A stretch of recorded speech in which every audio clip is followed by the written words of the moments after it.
T4 news. రాష్ట్రంలో రాజకీయ ఉద్రిక్తతలు మరింత వేడెక్కుతున్నాయి. సీట్ నోటీసులు కక్ష సాధింపేనంటూ బీఆర్ఎస్ శ్రేణులు బగ్గుమంటున్నారు. తెలంగాణ రాష్ట్ర తొలి ముఖ్యమంత్రి రాష్ట్ర సాధకుడు కేసీఆర్ గారికి సీట్ విచారణ పేరుతో నోటీసులు ఇవ్వడాన్ని తీవ్రంగా ఖండిస్తూ బీఆర్ఎస్ శ్రేణులు రోడ్డెక్కారు. బెజ్జంకి మండల కేంద్రంలోని భారత రాష్ట్ర సమితి మండల అధ్యక్షుడు పాకాల మైపాల్ రెడ్డి ఆధ్వర్యంలో సీఎం రేవంత్ రెడ్డి దిష్టిబొమ్మను దగ్ధం చేస్తూ భారీ నిరసన కార్యక్రమం నిర్వహించారు. ఈ సందర్భంగా బీఆర్ఎస్ నాయకులు మాట్లాడుతూ బొగ్గు కుంభకోణం, జలదోపిడిపై బీఆర్ఎస్ చేస్తున్న పోరాటాన్ని తట్టుకోలేకే రేవంత్ రెడ్డి ప్రభుత్వం కుట్రలకు పాల్పడుతుందని ఆరోపించారు.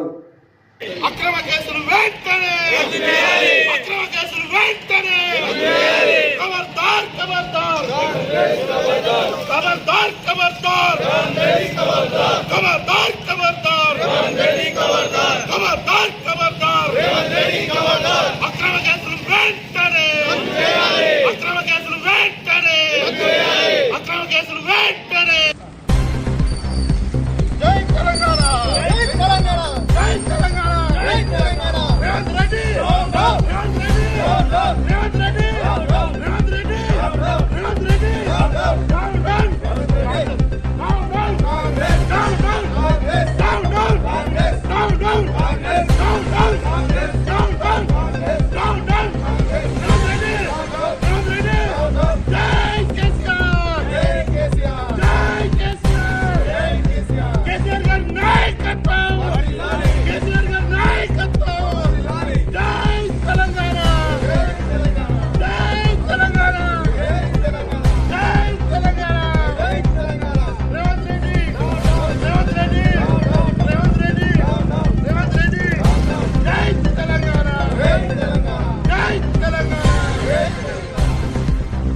ఫార్మెట్ల కాకుండా కూడా ఇచ్చినటువంటి సిట్టుకు కూడా ఒక భారతీయ పౌరుడై ఉండి మన చట్టాల మీద గౌరవం ఉన్న వ్యక్తిగా ఈరోజు సిట్టుకు అటెండ్ అవుతున్నారు. కానీ ఆయనను అవమానపరిచే విధంగా ఒక ముఖ్యమంత్రి, మాజీ ముఖ్యమంత్రి గారు ఎక్కడ ఉన్నారో తెలియదా.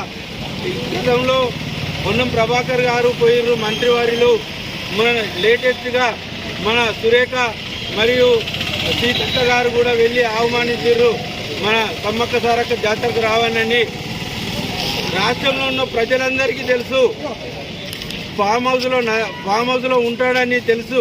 కానీ నందినగర్లో నోటీస్ ఇచ్చి నందినగర్లో అక్రమంగా ఒక వ్యక్తి దొరకనటువంటి వ్యక్తికి కదా అంటించినటువంటి అంటించుడు అక్రమైనది. 160 ఫార్మెట్లో లేకున్నా కానీ చట్టం మీద ఉన్నటువంటి గౌరవంతో పోతున్నారు. ఇప్పుడు ఉన్నటువంటి ప్రభుత్వం కూడా ఫోన్ ట్యాపింగ్ వ్యవస్థను చేస్తుంది. నిఘా వ్యవస్థ ఇప్పుడు బంద్ అయిందా? నిఘా వ్యవస్థ ఎప్పుడైనా ఉన్నది. రాజుల పరిపాలన నుంచి కూడా గూఢాచారి వ్యవస్థ అనేది ఉన్నది.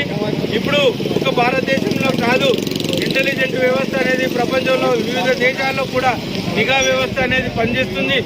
ఆ నిఘా వ్యవస్థ అనేది పోలీసు ద్వారా కానీ లేకపోతే ఫోన్ ట్యాపింగా లేకపోతే ఇతర వ్యక్తులనా ఎన్నో రకాలైనటువంటి కార్యక్రమం ద్వారా ఏం జరుగుతుందని తెలుసుకొని ప్రతిరోజు ఉదయం కానీ సాయంత్రం కానీ ముఖ్యమంత్రికి రాజు కాబట్టి ముఖ్యమంత్రి గారికి నివేదించేటువంటి బింగు నిఘా వ్యవస్థ. అటువంటి నిఘా వ్యవస్థను